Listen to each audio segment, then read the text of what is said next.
এক ছোট্ট শহরে থাকতো দুষ্টু ছেলে রিদওয়ান।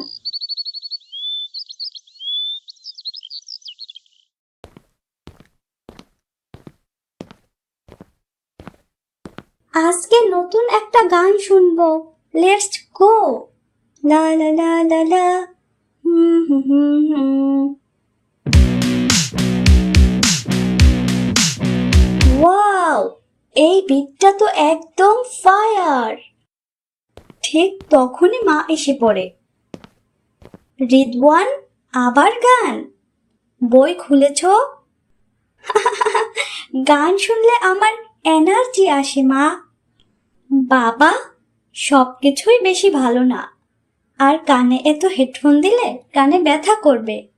ওহ মা, একটু শুনতে দাও না।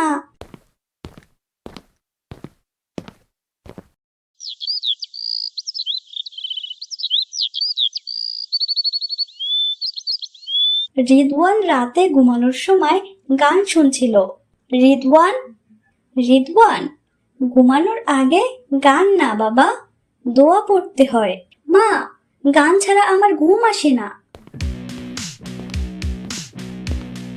এভাবে কিছুক্ষণ গান শোনার পর রিদওয়ানের খুব মাথা ব্যথা শুরু হয়। উফ, খুবই মাথা ব্যথা করছে, একটু মাকে ডাকি। না না, মা তো বকা দিবে।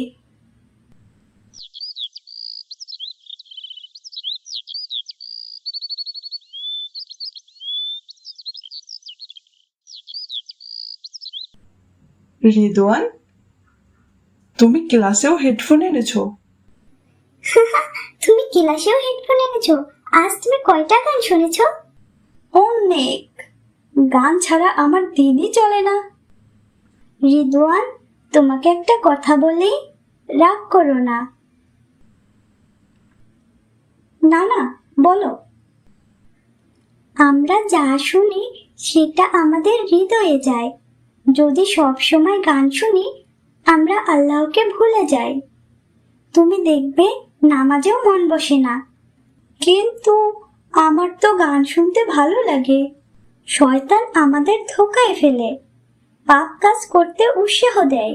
আমাদের উচিত শয়তানের ধোঁকা থেকে বেঁচে থাকা। তুমি তো জানো গান শোনা হারাম। রিদওয়ান শান্ত মনে ভাবল, তুমি ঠিক বলেছ। আমি এখন ঘুমাবো। আজকে কি গান শুনবো? আজকে গান শুনবো না। উফ, একটু গান শুনি। কিছুই তো ভালো লাগছে না। রিদওয়ান কিছুক্ষণ গান শুনলো। আল্লাহ, আমি তো আবার শুরু করে দিলাম। আমি কেন গান ছাড়তে পারছি না? আয়শা, আমি চেষ্টা করেছি কিন্তু ছাড়তে পারছি না।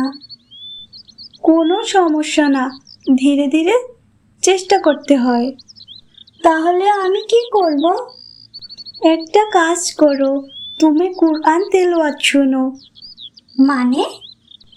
মানে যখন গান শুনতে ইচ্ছা করবে তখন কুরআন তেলাওয়াত চালাও, দেখবে ধীরে ধীরে অভ্যাস বদলে যাবে। চলো আজ কুরআন তেলাওয়াতে ট্রাই করি। أعوذ بالله من الشيطان الرجيم فبأي آلاء ربكما تكذبان মাশাআল্লাহ, এটা তো হৃদয় শীতল করে, মন শান্ত করে।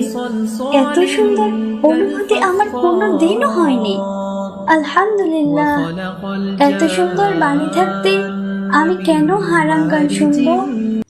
আয়শা, আমি কাল কুরআন শুনেছি। মাশাআল্লাহ, কেমন লাগলো? খুব ভালো লেগেছে, মনটা একদম শান্ত হয়ে গেছে। মাশাআল্লাহ, শুনে খুবই ভালো লাগলো। কুরআন থাকতে কেন আমরা গান শুনবো? বন্ধুরা, তোমরাও একবার চেষ্টা করে দেখো না, হারাম থেকে নিজেকে বাঁচিয়ে রাখো। এটাই মন ও আখিরাতের শান্তি।